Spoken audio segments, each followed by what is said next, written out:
जोहार दोस्तों, मैं उरांव सर आप लोगों को स्वागत करता हूं झारखंड जीके के क्लास में। आज का क्वेश्चन बहुत ही महत्वपूर्ण है जो आपके एग्जाम में 100% देखने को मिलेगा। तो समय को ना गंवाते हुए चलिए पहला क्वेश्चन शुरू करते हैं। देखिए, आपको बता दें पहली बात कि आज मैं अपने गांव गुमला में ही हूं, तो थोड़ा बहुत आवाज़ में दिक्कत हो सकती है। आप मैनेज कीजिएगा। कल फिर जब वापस रांची चला जाऊँगा तो आवाज़ में कोई परेशानी नहीं आएगी। आप लोगों का क्लास लेना अति आवश्यक है, इसीलिए मैं गाँव में भी रहकर आपका क्लास ले रहा हूँ। देखिए, पहला क्वेश्चन कहता क्या है कि झारखंड का शिमला किसे कहा जाता है? पहला है जमशेदपुर, दूसरा नेतरहाट, तीसरा बोकारो, चौथा रांची। इसका सही आंसर हो जाएगा option number D, Ranchi. Ranchi को क्या कहा जाता है? झारखंड का शिमला भी कहा जाता है। और रांची क्या है? झारखंड की राजधानी है। और रांची जिला बना है कब? 1899 ईस्वी को। इसके अलावा रांची शहर को क्या कहा जाता है? झरनों का शहर, अर्थात सिटी ऑफ वाटरफॉल्स भी कहा जाता है। क्योंकि रांची जिला के अंतर्गत आपके जोन्हा जलप्रपात, आपका उहुंड्रू जलप्रपात, दसम जलप्रपात, ये बहुत ही महत्वपूर्ण जलप्रपात आते हैं, जिसके कारण रांची को झरनों का शहर भी कहा जाता है। नेक्स्ट क्वेश्चन हम लोग देखते हैं, क्वेश्चन नंबर 2। क्वेश्चन नंबर 2 कहता क्या है कि झारखंड क्षेत्र स्वायत्त परिषद का गठन कब किया है? ये कब हुआ है? पहला है 8 अगस्त 1994, दूसरा है 9 अगस्त 1994, तीसरा है 9 अगस्त 1995, चौथा है 8 अगस्त 1995। तो इसका सही आंसर देने से पहले आपको बता दें कि यहाँ स्वागत नहीं होता है, यहाँ होता है स्वायत्त। ठीक है, झारखंड क्षेत्र स्वायत्त परिषद, इसकी स्थापना हुआ था ऑप्शन नंबर सी 9 अगस्त 1995 ईस्वी को। तो 9 अगस्त 1995 ईस्वी को इस परिषद का औपचारिक गठन हुआ था, ये आपको याद रखना है। और इसके जो हैं इस परिषद के अध्यक्ष कौन थे? शिबू सोरेन। और इनके उपाध्यक्ष कौन थे? तो सूरज मंडल, ये भी आपको याद रखना है। नेक्स्ट क्वेश्चन हम लोग देखते हैं, क्वेश्चन नंबर 3। क्वेश्चन नंबर 3 कहता है कि झारखंड किस गोलार्ध में स्थित है? पहला है दक्षिण, दूसरा है पश्चिम, तीसरा है उत्तर, चौथा है पूर्व। इसका सही आंसर हो जाएगा ऑप्शन नंबर सी, उत्तर। झारखंड उत्तरी गोलार्ध के उत्तर पूर्वी भाग में स्थित है, ये आपको याद रखना है। ठीक है, नेक्स्ट क्वेश्चन हम लोग देखते हैं, क्वेश्चन नंबर 4। जहाँ पर एक्सप्लेन करने की जगह रहेगा वहीं पर हम एक्सप्लेन करेंगे, ज़बरदस्ती नहीं करेंगे। और जहाँ ज़रूरत नहीं रहेगा वहाँ पर हम सीधे पार हो जाएंगे, आपका सीधे आंसर बता देंगे। देखिए, क्वेश्चन नंबर 4 कहता क्या है कि झारखंड पार्टी की स्थापना किसने किया था? पहला है जयपाल सिंह मुंडा, दूसरा है अर्जुन मुंडा, तीसरा है बाबूलाल मरांडी, चौथा है करिया मुंडा। इसका सही आंसर हो जाएगा option number A, Jaipal Singh Munda. तो झारखंड पार्टी की स्थापना जयपाल सिंह मुंडा के द्वारा कब किया गया था? 1950 ईस्वी में किया गया था। इसी झारखंड पार्टी का पहले दूसरा नाम था क्या? आदिवासी महासभा, जो कि 1949 ईस्वी में स्थापित किया गया था। लेकिन इसका नाम बदल के जयपाल सिंह मुंडा ने क्या कर दिया? झारखंड पार्टी। और ये नाम कब बदला गया? 1950 ईस्वी में। अब बात करेंगे हम लोग जयपाल सिंह मुंडा का। तो जयपाल सिंह मुंडा का जन्म 3 जनवरी 1903 ईस्वी को वर्तमान खूंटी जिले के टकरा टोली गांव में हुआ था। ये आपको याद रखना है। इन्हें लोग प्यार से मारंग गोमके भी कहते हैं। और इनकी मृत्यु 20 मार्च 1970 ईस्वी को हुआ था। और इनके मृत्यु का कारण क्या बताया गया था? ब्रेन हेमरेज बताया गया था। जयपाल सिंह मुंडा के बारे में और एक बात आपको याद रखना होगा कि 1928 ईस्वी में, कब? 1928 ईस्वी में जब एम्स्टर्डम का हॉकी ओलंपिक हुआ था, जिसमें ये भारतीय टीम के हॉकी के कप्तान थे। और उन्होंने भारत को उस समय क्या दिलाया था? गोल्ड मेडल दिलाया था। ये भी आपको याद रखना है। जयपाल सिंह मुंडा, मारम गोमके। नेक्स्ट क्वेश्चन देखते हैं, क्वेश्चन नंबर 5। क्वेश्चन नंबर 5 कहता है कि भादो माह में जनजातियों की कौन सी पूजा होती है? पहला है सरहुल, दूसरा है सोहराय, तीसरा है करम, चौथा है रामनवमी। इसका सही आंसर हो जाएगा ऑप्शन नंबर सी, करम। तो आपको बता दें कि भादो माह के शुक्ल पक्ष के एकादशी को, अर्थात भादो एकादशी को करम अर्थात कर्मा पर्व का मनाया जाता है, जो कि झारखंड में जनजातियों का और विशेषकर यहाँ के सदानों का सरहुल के बाद दूसरा सबसे बड़ा त्यौहार है। इसमें क्या है कि करम नामक एक डाली की पूजा की जाती है। ठीक है, और आपको ये जो करम जो त्यौहार है, भाई बहनों पर आधारित त्यौहार है। इसलिए सदानों में जो प्रचलित जो रक्षाबंधन का त्यौहार है, उससे कर्मा पर्व का तुलना किया जाता है। सरहुल की बात किया जाए तो सरहुल जो है चैत माह के शुक्ल पक्ष के तृतीय को मनाया जाता है। और ये झारखंड के जनजातियों का सबसे बड़ा त्यौहार है। विशेषकर उरांव जनजाति का ये सबसे बड़ा त्यौहार है। और उरांव जनजाति इस त्यौहार को क्या कहता है? खद्दी कहता है। ठीक है, अब ये याद रखना है कि सरहुल में जो है आपका साल वृक्ष की पूजा की जाती है। और उरांव लोग इसे खद्दी कहते हैं, संथाल लोग इसे बाहा कहते हैं, और मुंडा जनजाति के लोग इसे बा परब के नाम से भी जानते हैं। ये आपको याद करना है। नेक्स्ट क्वेश्चन देखते हैं हम लोग, क्वेश्चन नंबर 6। क्वेश्चन नंबर 6 कहता है कि संथाल जनजाति में गांव के प्रधान को क्या कहा जाता है? पहला है मुखिया, दूसरा है महतो, तीसरा है चौकीदार, चौथा है मांझी। इसका सही आंसर हो जाएगा option number D, Manjhi. Santhal Jharkhand की प्रमुख आदिवासी जनजाति में से एक है और उनमें मांझी परगना शासन व्यवस्था प्रचलित है। इस शासन व्यवस्था में सबसे उच्च स्तर पर परगनेत होता है, उसके नीचे देश मांझी और मांझी होते हैं। मांझी गांव का प्रधान होता है, ये आपको याद रखना है। संथाल जनजाति झारखंड की सबसे बड़ी जनजाति है। इनकी भाषा क्या है? इनकी भाषा जो है संथाली है और संथाली भाषा को कब 2003 ईस्वी में भारतीय संविधान के 8वें अनुसूची में शामिल किया गया है। भारतीय संविधान के 8वीं अनुसूची में 22 भाषा को शामिल किया गया है, जिनमें से एक क्या है? संथाल भाषा है, जो कि झारखंड की ट्राइबल लैंग्वेज है। ये भी आपको याद रखना है। क्वेश्चन नंबर 7 देखते हैं। तो क्वेश्चन नंबर 7 कहता क्या है कि झारखंड के किस जनजाति की सामाजिक संस्था धूमकुड़िया है? पहला है उरांव जनजाति, दूसरा है संथाल जनजाति, तीसरा है मुंडा जनजाति, चौथा है हो जनजाति। तो आज का जो क्वेश्चन है आप लोगों का, अधिकतर जो क्वेश्चन झारखंड के जनजातियों से संबंधित क्वेश्चन है। और आपको ये बता दें कि गांव में आने के बाद भी क्लास आप लोगों को इसलिए लिया जा रहा है ताकि एक दिन भी आप लोग का नगा नहीं होना चाहिए, यानी कि एक दिन भी छूटना नहीं चाहिए, क्योंकि एग्जाम करीब है। Exam is coming soon.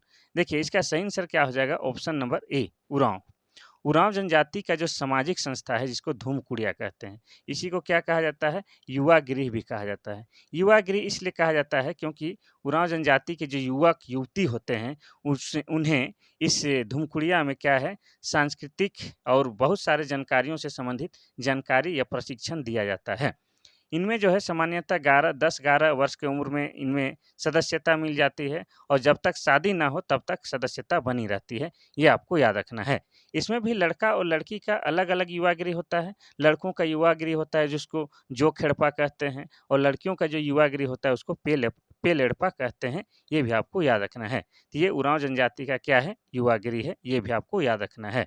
अब बात करेंगे उरांव जनजाति का, तो उरांव जनजाति जो है झारखंड की दूसरी बड़ी जनजाति है और इनकी भाषा कुड़ुक है और कुड़ुक भाषा आपका द्रविड़ भाषा परिवार के अंतर्गत आता है। और कुड़ुक भाषा जो है आपका, इसको लिखने के लिए तोलंग सिक्की लिपि का प्रयोग किया जाता है, ये आपको याद रखना है। क्वेश्चन नंबर 8 देखते हैं। क्वेश्चन नंबर 8 कहता है कि झारखंड का सबसे ज़्यादा गर्म पानी का स्रोत कहाँ है? पहला है रांची, दूसरा है धनबाद, तीसरा है हजारीबाग, चौथा है आपका बोकारो। इसका सही आंसर क्या हो जाएगा? इसका सही आंसर हो जाएगा ऑप्शन नंबर सी, हजारीबाग। ठीक है, तो हजारीबाग में जो है झारखंड का सबसे ज़्यादा गर्म रहने वाला जल कुंड है, जिसका नाम क्या है? सूर्य जल कुंड। ये भी आपको याद रखना है। सूर्य जल कुंड जिसका तापमान कितना है? 88 डिग्री सेल्सियस है और ऐसा माना जाता है कि इस जल कुंड में अगर आप स्नान करते हैं तो त्वचा संबंधी जितने भी समस्याएं हैं या रोग हैं त्वचा की, वो आपका समाप्त हो जाती है। अब बात करेंगे हजारीबाग का, तो हजारीबाग जिला बना है 1833 ईस्वी को।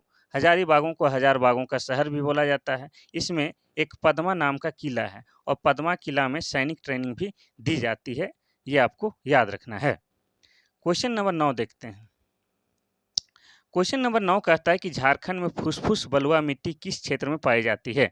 पहला है कोयलारी क्षेत्र, दूसरा है दामोदर घाटी क्षेत्र, तीसरा है सिंहभूम क्षेत्र और चौथा है पलामू क्षेत्र। इसका सही आंसर क्या हो जाएगा? इसका सही आंसर हो जाएगा ऑप्शन नंबर डी, पलामू क्षेत्र। छोटा नागपुर में फुसफुस बलुआ मिट्टी पलामू क्षेत्र में पाई जाती है। आपको ये भी याद रखना है कि सामान्यतः जो है झारखंड में लाल मिट्टी पाई जाती है, जो कि झारखंड के हिस्से का या भूभाग का 90% हिस्सा में लाल मिट्टी पाई जाती है और ये लाल मिट्टी जो है अनउपजाऊ मिट्टी है। यहाँ पर अच्छी फसल या अच्छी उपजाऊ नहीं होती है। साथ ही आपको ये भी याद रखना है कि राजमहल के क्षेत्रों में, जो कि साहेबगंज क्षेत्र के इलाका में आता है, वहाँ काली मिट्टी पाई जाती है और काली मिट्टी क्या है आपका? कपास की खेती के लिए बेहतरीन माना जाता है, ये भी आपको याद रखना है। हम लोग चलते हैं क्वेश्चन नंबर 10। क्वेश्चन नंबर 10 कहता है कि दामोदर घाटी निगम की स्थापना कब हुई थी?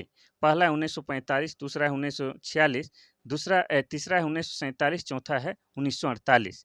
तो ये जो है दामोदर घाटी निगम, इसी को डीवीसी भी कहा जाता है। ठीक है, इसकी स्थापना कब किया गया था? ऑप्शन नंबर डी, 1948 ईस्वी में। इसके बारे में जो एक्सप्लेन कर रहे हैं उसको आप विस्तार पूर्वक सुन लीजिएगा और अपने नोटबुक में नोट कीजिएगा। काफ़ी महत्वपूर्ण क्वेश्चन और सवाल है। देखिए, दामोदर घाटी निगम भारत की पहली बहुउद्देशीय नदी घाटी परियोजना है। यह परियोजना 1948 ईस्वी में शुरू की गई थी। यह परियोजना अमेरिका में सफल रही टेनेंसी घाटी परियोजना से प्रेरित होकर बनाई गई थी। इस परियोजना को चलाने के लिए 1948 में दामोदर घाटी निगम की स्थापना की गई, जिसका मुख्यालय कहाँ है आपका? कलकत्ता में है। और कलकत्ता क्या है? पश्चिम बंगाल का राजधानी है, ये भी आपको याद रखना है। क्वेश्चन नंबर हम लोग देखते हैं 11। क्वेश्चन नंबर 11 कहता है कि रांची में कैथोलिक गिरजाघर की स्थापना कब हुई थी? पहला है 1919, दूसरा है 1910, तीसरा है 1921, चौथा है 1911। इसका सही आंसर हो जाएगा ऑप्शन नंबर ए 1909। ठीक है, तो रांची में कैथोलिक चर्च की स्थापना 1909 ईस्वी में Roman Catholic mission Purulia road में की गई थी, जो झारखंड का पहला चर्च था। जीएल चर्च की स्थापना कब हुआ है? 1955 में। जीएल चर्च की बात किया जाए तो हो जाएगा आपका 1955 में। ठीक है, और आपका कैथोलिक गिरजाघर की बात हो रहा है तो ये कब हुआ है? ऑप्शन नंबर ए 1901 ईस्वी में। नेक्स्ट क्वेश्चन हम लोग देखते हैं क्वेश्चन नंबर 12। क्वेश्चन नंबर 12 कहता है कि झारखंड का सबसे ऊंचा जलप्रपात कौन सा है? पहला है लोध जलप्रपात, दूसरा है हुंडरू जलप्रपात, तीसरा है दसम जलप्रपात और चौथा है जोन्हा जलप्रपात। इसका सही आंसर हो जाएगा ऑप्शन नंबर ए लोध जलप्रपात। और देखिए इत्तेफाक क्या है कि आज ही हम लोध जलप्रपात से घूम के आए हैं अभी शाम में। ठीक है, तो लोध जलप्रपात को आज ही देखे हैं। आपको शॉर्ट वीडियो में इसका फोटो या तो वीडियो अपलोड कर देंगे, वो आप लोग कल या आज देख लीजिएगा। देखिए लोध जलप्रपात है, इसी का दूसरा नाम क्या है आपका? बूढ़ा घाघ है। ठीक है, बूढ़ा घाघ इसलिए बोला जाता है क्योंकि ये बूढ़ा नदी पर है, अर्थात बूढ़ा नदी पे है। और बूढ़ा नदी क्या है? उत्तरी कोयल की सहायक नदी है, ये भी आपको याद रखना है। तो लोध जलप्रपात झारखंड की सबसे ऊंची जलप्रपात है और ये आपका लातेहार जिला के अंतर्गत आता है। और लातेहार जिला बना है कब? 2001 ईस्वी में, ये आपको याद रखना है। अगर बात करते हैं हुंडरू जलप्रपात की तो ये जो है आपका स्वर्ण रेखा नदी पर स्थित है और हुंडरू जलप्रपात झारखंड की दूसरी बड़ी जलप्रपात है और यह आपका रांची जिला के अंतर्गत आता है। दसम जलप्रपात की बात किया जाए तो यह तो है आपका कांची नदी पर और ये आपका रांची जिला के अंतर्गत आता है। ये रांची से टाटा जाने वाला रास्ता में बुंडू से पहले है। जोन्हा जलप्रपात की बात किया जाए तो जोन्हा जलप्रपात को आपको गौतम धारा जलप्रपात भी कहा जाता है और ये आपका राढ़ू नदी में है और ये भी आपका रांची जिला के अंतर्गत आता है, ये आपको याद रखना है। क्वेश्चन नंबर 13 देखते हैं। क्वेश्चन नंबर 13 कहता है कि झारखंड में समानता कितने प्रकार की फसलें होती है? सामान्यता होना चाहिए, समानता नहीं, सामान्यता यानी कि नॉर्मली। झारखंड में सामान्यता कितने प्रकार की फसलें होती है? पहला है 4, दूसरा है 2, तीसरा है 3 और चौथा है 1। इसका सही आंसर हो जाएगा ऑप्शन नंबर बी 2 प्रकार की। झारखंड में मुख्य रूप से खरीफ की फसलें और रबी की फसलें होती है। इन फसलों के अलावा एक तीसरी फसल है जिसे जायद या गर्मा फसल के नाम से भी जाना जाता है। झारखंड की खरीफ की फसल 90.5%, कितनी? 90.5% फसली क्षेत्र में उगाई जाती है, जबकि रबी की फसल 9.20% फसली क्षेत्र में और जायद की फसल 0.75% फसली क्षेत्रों में उगाई जाती है, ये आपको याद रखना है। तो सामान्यतः कितने प्रकार की? 2 प्रकार की फसलें उगाई जाती है। नेक्स्ट क्वेश्चन देखते हैं हम लोग क्वेश्चन नंबर 14। क्वेश्चन नंबर 14 कहता है कि टाना भगत आंदोलन की शुरुआत कब हुई थी? पहला है 1916, दूसरा है 1915, तीसरा है 1914, चौथा है 1913। इसका सही आंसर हो जाएगा क्या? Option number C 1914। अब इसके बारे में विस्तार से बताते हैं, ध्यान से सुनिएगा। तो टाना भगत आंदोलन का शुरुआत करने वाले व्यक्ति का नाम था जतरा भगत या जतरा उरांव। ठीक है, इन्होंने 1914 ईस्वी में टाना भगत आंदोलन शुरुआत की थी। पहले ये धार्मिक था लेकिन बाद में यह राजनीतिक रूप ले लिया। चूंकि इनका आंदोलन सत्य और अहिंसा पर आधारित था, इसलिए टाना भक्तों को महात्मा गांधी ने अपना प्रिय अनुयायी कहा है। अब बात करेंगे जतरा भगत या जतरा उरांव की, तो इनका जन्म 2 अक्टूबर 1888 ईस्वी को गुमला जिले के बिशुनपुर थाना के चिंगरी नवाटोली गांव में हुआ था, ये भी आपको याद करना है। नेक्स्ट क्वेश्चन देखते हैं हम लोग क्वेश्चन नंबर 15। क्वेश्चन नंबर 15 कहता क्या है कि संविधान सभा में छोटा नागपुर से कौन आदिवासी नेता सदस्य थे? पहला है कार्तिक उरांव, दूसरा है जयपाल सिंह मुंडा, तीसरा है सुशील कुमार बागे, चौथा है ई.एन. होरो। इसका सही आंसर हो जाएगा option number B Jaipal Singh Munda. तो जयपाल सिंह को मुस्लिम लीग की मदद से संविधान सभा के सदस्य के रूप में चुन लिया गया था, ये आपको याद रखना है। लेकिन बाद में मुस्लिम लीग से विमुख हो गए और मुस्लिम लीग के साथ उनकी निष्ठा टूट गई। बाद में जब वे राष्ट्रवादी नेताओं के संपर्क में आए तो उन्हें आदिवासी उप समिति का सदस्य बनाया गया, ये भी आपको याद रखना है। तो जयपाल सिंह मुंडा के बारे में आपको पहले ही बताए थे, जिन्हें लोग प्यार से क्या कहते हैं, मारंग गोमके भी कहते हैं, ये आपको याद रखना है। इनका जन्म 3 जनवरी 1903 ईस्वी को वर्तमान खूंटी जिला के टकराटोली गांव में हुआ था। इनकी मृत्यु 20 मार्च 1970 ईस्वी को ब्रेन हेमरेज से हुआ था। नेक्स्ट क्वेश्चन देखते हैं हम लोग, क्वेश्चन नंबर 16। क्वेश्चन नंबर 16 कहता है कि बिरहोर का शाब्दिक अर्थ क्या है? पहला है जंगल का आदमी, दूसरा है प्रकृति प्रेमी, तीसरा है काला आदमी, चौथा है आम आदमी। इसका सही आंसर हो जाएगा ऑप्शन नंबर ए, जंगल का आदमी। बिरहोर शब्द का शाब्दिक अर्थ जंगल का आदमी होता है। अब बिरहोर की बात किया जाए तो झारखंड में जो 8 आदिम जनजाति पाई जाती है, उन्हीं में से एक क्या है, बिरहोर जनजाति। और बिरहोर जनजाति का जो निवास स्थल है, उनको क्या कहा जाता है, टंडा कहा जाता है। और इन लोगों का सबसे अधिक निवास स्थल या सबसे अधिक जनसंख्या कहाँ है, तो झारखंड का हजारीबाग जिला में इनका सबसे अधिक निवास स्थल पाया जाता है। अब बात करेंगे बिरहोर जनजाति का, तो बिरहोर जनजाति जो है आपका क्या है, एक आदिम जनजाति है। ठीक है, क्या बताना था, थोड़ा भूल गए। क्वेश्चन नंबर हम देखते हैं 17। क्वेश्चन नंबर 17 कहता है कि छोटा नागपुर का क्षेत्र ब्रिटिश शासन के अंतर्गत कब आया था? पहला है 1970, दूसरा है 1870, तीसरा है 1771 और चौथा है आपका 1772। इसका सही आंसर क्या हो जाएगा, ऑप्शन नंबर सी, 1771। छोटा नागपुर खास के नागवंशी राजा दर्पनाथ शाह ने पलामू किला के पतन के बाद 1771 ईस्वी में स्वयं सतबरवा जाकर कैप्टन जेबक कमक को, जेकब या जेबक लिखता है, जेकब कमक से मिला। इसने कंपनी सरकार की अधीनता स्वीकार कर ली और 12,000 रुपये सालाना कर देना भी स्वीकार किया। ये आपको याद रखना है। अब हम लोग देखते हैं क्वेश्चन नंबर 18। क्वेश्चन नंबर 18 कहता क्या है कि संथाल परगना काश्तकारी कानून कब लागू किया गया था? पहला है 1940, दूसरा है 1942, तीसरा है 1945, चौथा है 1949। तो जैसे सीएनटी एक्ट है, वैसे इस एसपीटी एक्ट है, जिसको हम लोग क्या बोलते हैं हिंदी में, संथाल परगना काश्तकारी कानून कहते हैं।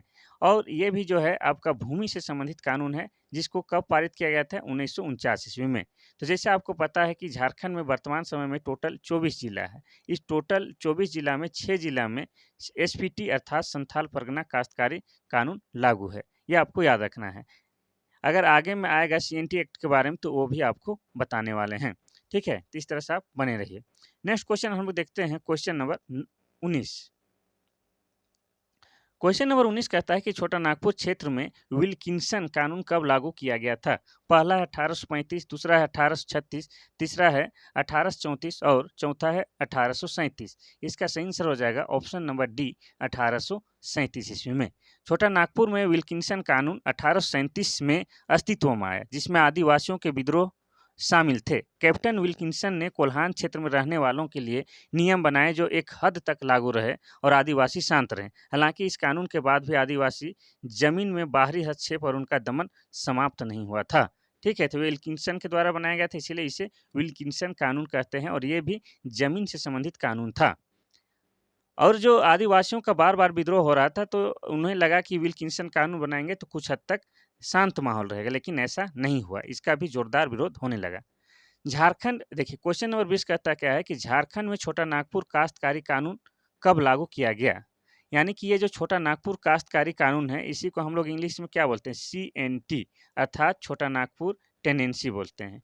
ये आपका पारित कब हुआ था? ऑप्शन नंबर ए है 1900 ईस्वी, बी है 1902, तीसरा है 1907, चौथा है 1908। इसका सही आंसर हो जाएगा ऑप्शन नंबर डी, 1908।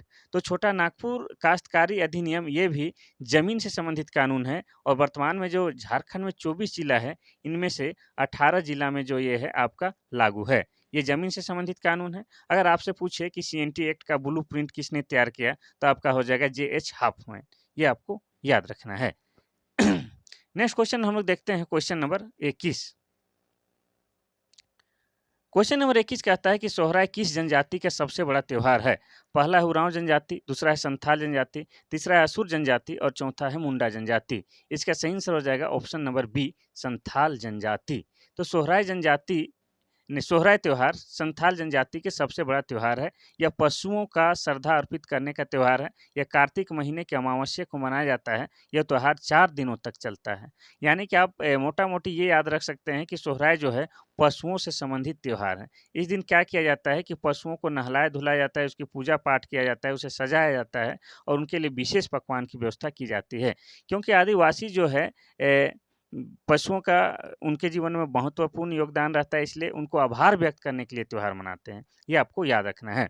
संथाल जनजाति की बात किया जाए तो यह क्या है? झारखंड की सबसे बड़ी जनजाति है और आपका जो है भारत का जो राष्ट्रपति हैं द्रौपदी मुर्मू संथाल जनजाति से ही आती हैं। अब हम देखेंगे क्वेश्चन नंबर 22 समेत शिखर की ऊंचाई लगभग कितनी है? पहला है 4380 फीट में है, ठीक है। इसको आपको क्या करना है? फीट या फुट बोल सकते हैं, फुट में है। दूसरा है 4478 फीट, तीसरा है 5480 फीट और चौथा है 4680 फीट। इसका सही आंसर हो जाएगा ऑप्शन नंबर बी, ठीक है। लगभग 4478 फीट है। किसकी? समेत शिखर की। और समेत शिखर को ही क्या कहा जाता है?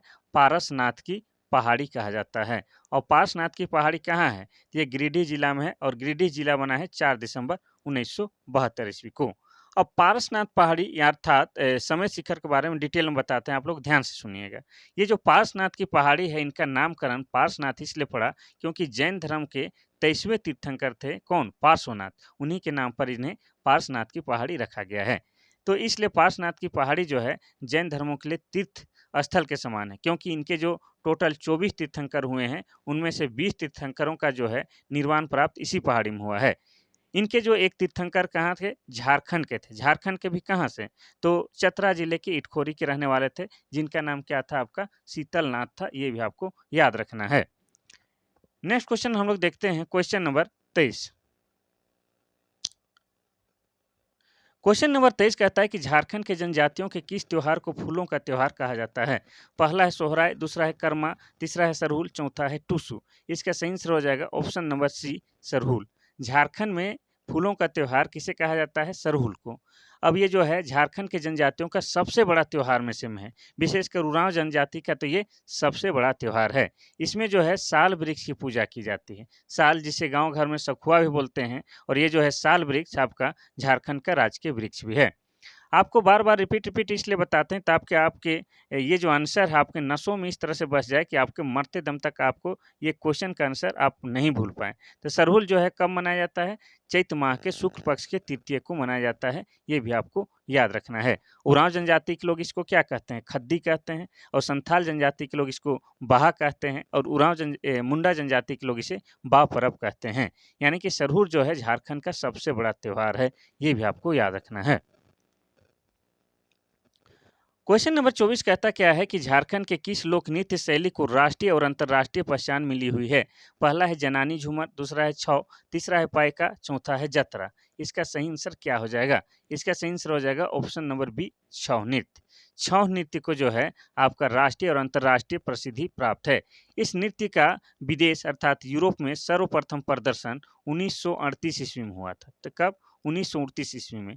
और 1938 ईस्वी में कौन करवाया था? तो सरायकेला के राजकुमार सुधेंदु नारायण सिंह के द्वारा कराया गया था। तो स्वतंत्रता प्राप्ति के बाद बिहार सरकार ने इस नृत्य को संरक्षण दिया। इस नृत्य का जन्म स्थान अगर पूछा जाए तो झारखंड में आपका सरायकेला खरसावां जिला को माना जाता है। अब पूरे भारत में इसको 3 राज्य में इसका जन्म स्थल माना जाता है, जैसे पश्चिम बंगाल में पुरुलिया और आपका उड़ीसा में मयूरभंज। लेकिन झारखंड की बात किया जाए तो सरायकेला खरसावां या सरायकेला को छौ नृत्य का उद्गम स्थल माना जाता है। यह झारखंड का क्या है? आपका एक लोक नृत्य है, जो कि पुरुष प्रधान नृत्य है और ये ओजपूर्ण नृत्य होता है। इसमें मुखौटा पहन के नृत्य किया जाता है। ये भी आपको याद करना है। क्वेश्चन नंबर 25 कहता क्या है कि झारखंड के प्रथम मुख्यमंत्री कौन है? यहाँ सिंपल क्वेश्चन लग रहा है, लेकिन आपको झारखंड उत्पाद सिपाही और झारखंड पुलिस निकालना है, तो इस सबको क्वेश्चन को भी ध्यान से देखना है। सिंपल में भी मिस्टेक हो सकता है अगर आप ध्यान नहीं दीजिएगा। देखिए, इसमें पहला है रघुवर दास, दूसरा है मधु कोड़ा, तीसरा है बाबूलाल मरांडी, चौथा है हेमंत सोरेन। इसका सही आंसर हो जाएगा ऑप्शन नंबर बी, सी। बाबूलाल मरांडी। तो जब झारखंड बना था कब? 15 नवंबर 2000 ईस्वी को। उस समय झारखंड के जो प्रथम मुख्यमंत्री बने थे वो कौन थे? बाबूलाल मरांडी। और बाबूलाल मरांडी बीजेपी के थे, अर्थात भारतीय जनता पार्टी के। वर्तमान समय में ही ये बीजेपी के नेता हैं और नेता प्रतिपक्ष हैं, ये भी आपको याद रखना है। अब बाकी ऑप्शन की बात करें तो रघुवर दास जो है झारखंड के पूर्व मुख्यमंत्री रहे हैं और ये जो है आपका झारखंड के प्रथम गैर आदिवासी मुख्यमंत्री होने का इन्हें गौरव प्राप्त है। अब बात करेंगे मधु कोड़ा की, तो मधु कोड़ा भी झारखंड के पूर्व मुख्यमंत्री हैं और इन्हें क्या है, झारखंड के प्रथम निर्दलीय मुख्यमंत्री होने का गौरव प्राप्त है। बात करेंगे हेमंत सोरेन की, तो ये जो है झारखंड के वर्तमान मुख्यमंत्री हैं और ये हमारे माननीय शिबू सोरेन के सपुत्र हैं, ये भी आपको याद रखना है। ये जेएमएम पार्टी से अर्थात झारखंड मुक्ति मोर्चा पार्टी से है और झारखंड के मुख्यमंत्री हैं। क्वेश्चन नंबर 26 देखते हैं। क्वेश्चन नंबर 26 कहता क्या है कि जलवायु के प्रमुख घटक जो झारखंड राज्य के वन क्षेत्र की जलवायु को प्रभावित करते हैं क्या है? पहला है आधारभूत संरचना की विकास की कमी, दूसरा है जंगल की आग, तीसरा है सिंचाई, चौथा है इनमें से कोई नहीं। इसका सही आंसर क्या हो जाएगा? बिल्कुल आसान है, इसका सही आंसर हो जाएगा ऑप्शन नंबर बी, जंगल की आग। झारखंड राज्य के वन क्षेत्र की जलवायु को प्रभावित करने वाला प्रमुख घटक जंगल की आग है। जंगल की आग से झारखंड के प्रभावित होने वाले जिलों में हजारीबाग, जमशेदपुर, पलामू, बोकारो ये सब है। जंगल की आग झारखंड के आरक्षित और संरक्षित वनों में भी प्रमुख समस्या है, ये आपको याद रखना है। नेक्स्ट क्वेश्चन देखते हैं हम लोग, क्वेश्चन नंबर 27। क्वेश्चन नंबर 27 कहता है कि झारखंड राज्य में जंगलों को संरक्षित वन के रूप में वर्गीकृत करने का उद्देश्य क्या है? पहला है बिना अनुमति सभी गतिविधियों का प्रतिबंध, दूसरा है सभी गतिविधियों की छूट, तीसरा है सभी गतिविधियों पर प्रतिबंध, चौथा इनमें से कोई नहीं। इसका सही आंसर हो जाएगा ऑप्शन नंबर ए वाला, यानी कि बिना अनुमति सभी गतिविधियों पर प्रतिबंध है। किसका? संरक्षित वन का मतलब क्या हो गया कि बिना अनुमति वहाँ पर कोई भी गतिविधि आप नहीं कर सकते, जैसे जंगलों में प्रवेश करना, लकड़ी चुनना, पत्ते तोड़ना या बैल बकरी चराना, ये सब भी आप बिना परमिशन के नहीं कर सकते हैं, ये आपको याद रखना है। सामान्यतः जो है झारखंड राज्य में वनों को 3 श्रेणियों में वर्गीकृत किया गया है या बांटा गया है। एक तो है आपका सुरक्षित वन, एक है संरक्षित वन और तीसरा है अवर्गीकृत वन, ये भी आपको याद रखना है। ठीक है, नेक्स्ट क्वेश्चन हम लोग देखते हैं, क्वेश्चन नंबर 28। क्वेश्चन नंबर 28 कहता है कि झारखंड राज्य आपदा प्रबंधन प्राधिकरण किस वर्ष स्थापित हुआ? पहला है 2007, दूसरा है 2008, तीसरा है 2009, चौथा है 2010। इसका सही आंसर हो जाएगा ऑप्शन नंबर डी, 2010। झारखंड राज्य आपदा प्रबंधन प्राधिकरण, जिसको शॉर्ट में क्या कहा जाता है, JSDMA का गठन 2010 में किया गया, ये आपको याद रखना है। नेक्स्ट क्वेश्चन हम लोग देखते हैं, क्वेश्चन नंबर 29। क्वेश्चन नंबर 29 भी महत्वपूर्ण है। ये कहता क्या है कि जिला आपदा प्रबंधन प्राधिकरण का नेतृत्व कौन करता है? पहला है जिला दंडाधिकारी, दूसरा है जिला समाहर्ता, तीसरा है कलेक्टर, चौथा इनमें से कोई नहीं। इसका सही आंसर हो जाएगा option number C, collector. Collector या डिस्ट्रिक्ट मजिस्ट्रेट ये आप कह सकते हैं। ठीक है, तो जिला आपदा प्रबंधन प्राधिकरण, जिसको शॉर्ट में क्या कहा जाता है, DDMA का नेतृत्व जिला कलेक्टर या डिस्ट्रिक्ट मजिस्ट्रेट या डिप्टी कमिश्नर करता है। इस प्रकार झारखंड में जिला आपदा प्रबंधन प्राधिकरण का नेतृत्व जिला दंडाधिकारी या जिला समाहर्ता करता है, ये आपको याद रखना है। हम लोग देखते हैं क्वेश्चन नंबर 30। क्वेश्चन नंबर 30 कहता है कि झारखंड में किसी सिपाही को प्रथम परमवीर चक्र से सम्मानित किया गया है। माने किस सिपाही को प्रथम परमवीर चक्र से सम्मानित किया गया है? पहला है अल्बर्ट एक्का, दूसरा है जयपाल सिंह मुंडा, तीसरा है तिलका मांझी, चौथा है कार्तिक उरांव। इसका सही आंसर हो जाएगा ऑप्शन नंबर ए, अल्बर्ट एक्का को। तो अल्बर्ट एक्का जो कि भारत पाकिस्तान युद्ध कब 1971 में हो रहा था, इसमें ये वीरगति को प्राप्त हुए थे, अर्थात ये शहीद हो गए थे। उस समय इन्होंने क्या है कि पाकिस्तानी सेनाओं के सबका नाक में दम कर दिया था और इनके बहुत ही महान कार्य और साहसिक कार्य के लिए सेना का क्षेत्र में जो सबसे बड़ा पुरस्कार होता है परमवीर चक्र, उससे सम्मानित किया गया है। और ये आपका गुमला जिला के जारी प्रखंड के रहने वाले थे, ये भी आपको याद रखना है। और आपको ये भी याद रखना है कि झारखंड के पहले व्यक्ति है जिनको इतना बड़ा पुरस्कार से सम्मानित किया गया है। अगर आप रांची में रहते हैं, रांची राजधानी में, तो मेन रोड में एक स्टेचू जो बना हुआ है मेन चौराहे पर, वो अल्बर्ट एक्का का ही है, ये आपको याद रखना है।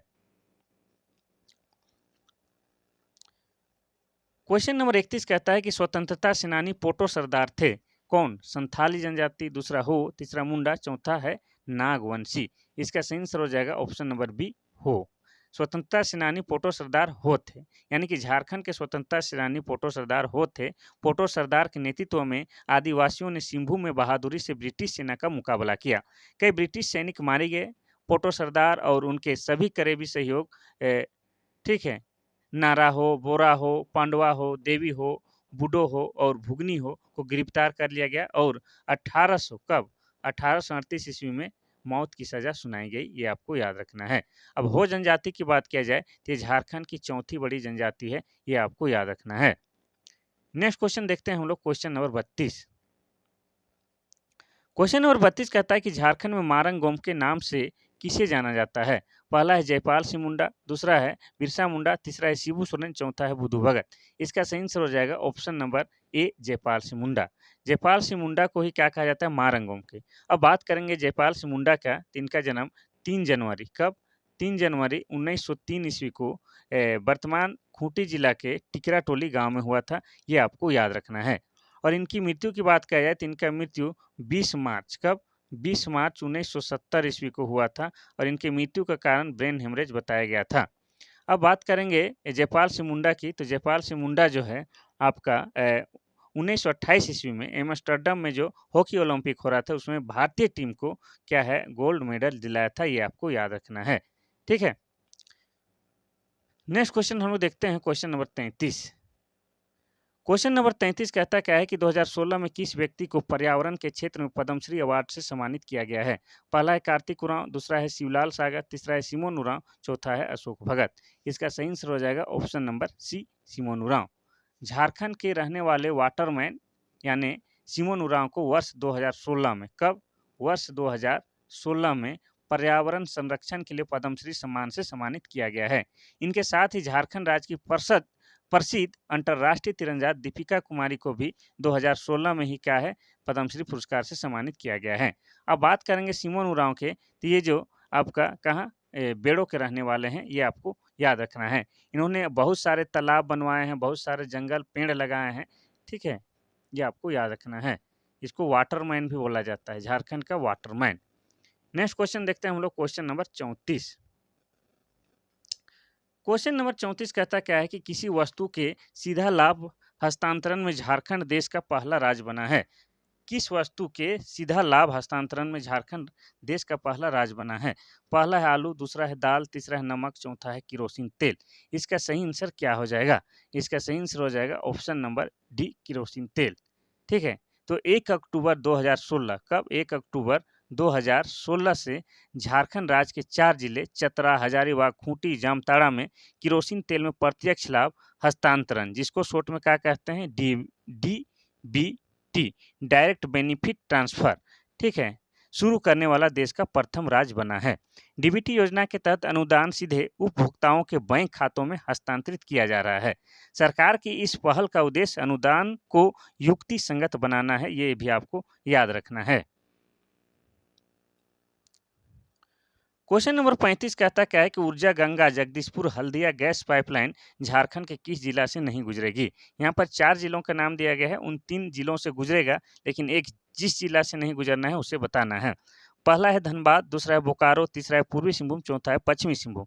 इसका सही आंसर हो जाएगा ऑप्शन नंबर डी, पश्चिमी सिंहभूम। तो 24 अक्टूबर 2016 कब? 25 अक्टूबर 2016 को गैस वितरण हेतु ऊर्जा गंगा परियोजना का शिलान्यास प्रधानमंत्री नरेंद्र मोदी ने वाराणसी में किया। यह परियोजना देश के 5 राज्यों उत्तर प्रदेश, बिहार, झारखंड, उड़ीसा तथा पश्चिम बंगाल से गुजरेगी। ऊर्जा गंगा जगदीशपुर हल्दिया गैस पाइपलाइन झारखंड के 6 जिलों बोकारो, गिरिडीह, हजारीबाग, धनबाद, पूर्वी सिंहभूम और रांची से होकर गुजरेगी, लेकिन ये जो पश्चिमी सिंहभूम है यहाँ से ले होकर नहीं गुजरेगी, ये आपको याद रखना है। क्वेश्चन नंबर आपका 36 कहता क्या है गायब होता हुआ देश ये एक किताब का नाम है। गायब होता हुआ देश नामक उपन्यास के लेखक कौन है? पहला है महुआ मांझी, दूसरा है रजत वर्मा, तीसरा है श्रवण कुमार गोस्वामी, चौथा है रनेंद्र। इसका सही आंसर क्या हो जाएगा? ऑप्शन नंबर डी रनेंद्र हो जाएगा। तो गायब होता हुआ देश के लेखक रनेंद्र है। इनकी यह पुस्तक इनके पहले उपन्यास ग्लोबल गांव के देवता की तरह विस्थापित होते, टूटते बिखरते और लगातार गायब होते जा रहे आदिवासी समाज की समस्याओं की कहानी बताती है। ये आपको याद रखना है। ठीक है, गायब होता हुआ देश और इन्हीं का और एक किताब का क्या नाम है? ग्लोबल गांव के देवता। नेक्स्ट क्वेश्चन देखते हैं हम लोग क्वेश्चन नंबर 37। क्वेश्चन नंबर 37 कहता क्या है कि कोचे कड़वा, ये भी एक नाटक है। कोचे कड़वा नामक नाटक के रचनाकार कौन है? पहला है सुलेमान मुर्मू, दूसरा है महुआ मांझी, तीसरा है नारायण सोरेन, चौथा है रघुनाथ मुर्मू। इसका सही आंसर हो जाएगा option number A Suleman Murmu. कोचे कड़वा नाटक के रचनाकार सुलेमान मुर्मू है। अब सेकेंड ऑप्शन की बात किया जाए तो महुआ मंझी जो है, इनका प्रसिद्ध पुस्तक या उपन्यास का क्या नाम है? मारंग घोड़ा नीलकंठ हुआ। ठीक है, और महुआ मांझी एक अच्छी साहित्यकार होने के साथ साथ एक अच्छी राजनीतिज्ञ भी है, और ये वर्तमान समय में झारखंड मुक्ति मोर्चा से क्या है? राज्यसभा के सदस्य हैं। ये भी आपको याद रखना है। नेक्स्ट क्वेश्चन देखते हैं हम लोग क्वेश्चन नंबर 38। क्वेश्चन नंबर 38 कहता क्या है कि खेरवार बंसी थोरेम पुथी, ये भी एक किताब का नाम है। खेरवार बंसी थोरेम पुथी के रचयिता कौन है? पहला है पीटर लाल एक्का, दूसरा है रघुनाथ मुर्मू, तीसरा है मांझी रामदास टुडू, चौथा है डोमन साहू समीर। इसका सही आंसर क्या हो जाएगा? ऑप्शन नंबर क्या है? खेरवार बंसी थोरम पुथी। इसका सही आंसर हो जाएगा option number C Manjhi Ramdas Tudu. ठीक है, तो खेरवार बंसी थोरम पुथी के रचयिता मांझी रामदास टुडू हैं। ये आपको याद रखना है। नेक्स्ट क्वेश्चन देखते हैं हम लोग क्वेश्चन नंबर 39। अब हम लोग चलते चलते समाप्ति की ओर भी पहुंच चुके हैं। देखिए क्वेश्चन नंबर 39 कहता क्या है कि आदि धर्म पुस्तक के रचनाकार कौन है? पहला है रघुनाथ मुर्मू, दूसरा है जयपाल सिंह मुंडा, तीसरा रामदयाल मुंडा, चौथा है कार्तिक उरांव। इसका सही आंसर हो जाएगा ऑप्शन नंबर सी रामदयाल मुंडा। आदि धर्म पुस्तक के रचनाकार रामदयाल मुंडा हैं। रामदयाल मुंडा को भी पद्मश्री पुरस्कार से सम्मानित किया जा चुका है। ये रांची के बुंडू तमाड़ के रहने वाले थे और ये राज्यसभा की सदस्य बन चुके हैं, और ये अमेरिका के लेक्चरर या अमेरिका में भी पढ़े भी थे और पढ़ाए भी थे। ये झारखंड के महान शख्सियत हैं। इनके जो प्रसिद्ध रचना है जे नाची से बाँची, ये भी आपको याद रखना है। तो रामदयाल मुंडा जो कि झारखंड के राज्यसभा के सदस्य भी रहे थे झारखंड से, और इन्हें पद्मश्री पुरस्कार से भी सम्मानित किया जा चुका है, और इन्हीं का प्रसिद्ध पुस्तक या रचना क्या है? आदि धर्म। ये आपको याद रखना है। Question number 40। क्वेश्चन नंबर 40 देखने से पहले आपको बार-बार कहते हैं कि क्लास देखने के बाद पहले डिस्टर्ब मत होइए, लेकिन जाने से पहले आप लाइक कीजिए। जिससे होता क्या है कि हम काफ़ी मोटिवेट होते हैं और दोबारा दूसरे दिन क्वेश्चन लाने के लिए या क्लास लाने के लिए प्रेरित होते हैं। और अगर ये तो हेल्पफुल है ही, तो क्या कीजिए, इसको अपने भाई-बहनों, छोटे भाई-बहनों, बड़े भाई-बहनों या अपने फ्रेंड सर्कल में क्या कीजिए, सर्कुलेट कीजिए, इसको सेंड कीजिए। ठीक है? ताकि आपका भला हो और हमारा भी मेहनत काम आ जाए। क्वेश्चन नंबर 40 कहता क्या है कि बिहार स्पंज स्पंज या स्पंज आयरन संयंत्र कहाँ अवस्थित है? पहला है जमशेदपुर, दूसरा है आदित्यपुर, तीसरा है चांडिल, चौथा है बुंडू। इसका सही आंसर हो जाएगा option number C Chandil. Bihar sponge iron limited Bharat का पहला व्यापारिक स्पंज आयरन संयंत्र है। यह संयंत्र सरायकेला खरसावां जिले के उमेश नगर चांडिल में स्थित है। चांडिल की बात किया जाए तो चांडिल में एक चांडिल डैम है जो कि पर्यटक स्थल है, और चांडिल डैम आपका स्वर्ण रेखा नदी पर बना हुआ है। ये भी आपको याद रखना है। और ये चांडिल नाम का जगह है, ये आपका सरायकेला खरसावां जिला के अंतर्गत आता है, और सरायकेला जिला बना है कब? 2001 ईस्वी में। और सरायकेला जो शहर है वो किस नदी के किनारे स्थित है? तो हो जाएगा आपका खरकई नदी के किनारे स्थित है। और सरायकेला को और किस नाम से जानते हैं? तो छऊ नृत्य का उद्गम स्थल के नाम से भी सरायकेला को जाना जाता है। ये भी आपको याद रखना है। तो ये था आप लोगों के लिए आज का महत्वपूर्ण सेशन यानी कि क्लास। फिर कल महत्वपूर्ण क्लास के साथ हम उपस्थित होते हैं। तो आज के लिए बस इतना सा ही। थैंक यू, धन्यवाद।